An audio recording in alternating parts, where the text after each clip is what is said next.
sorry. Sa lahat na nakakanood nito. Sana bago magising yung boss ko, matulungan niyo ako makausap ko yung pamilya ko. Kasi ang tagal na ako nakakulong dito sa amo ko. Hindi nila ako pinapalabas. Hindi ko na rin nakakausap yung pamilya ko kasi yung cellphone ko kinuha nila. Gusto ko sabihin na okay lang ako.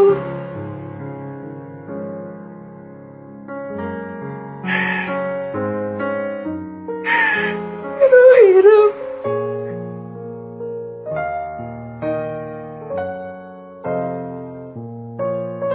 Hindi ko na kaya dito eh.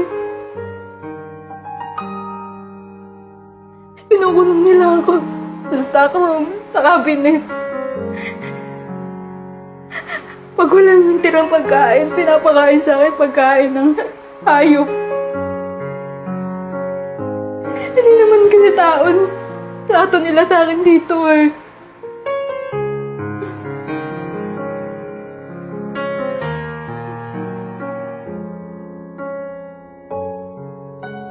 Tawa ko, mahal.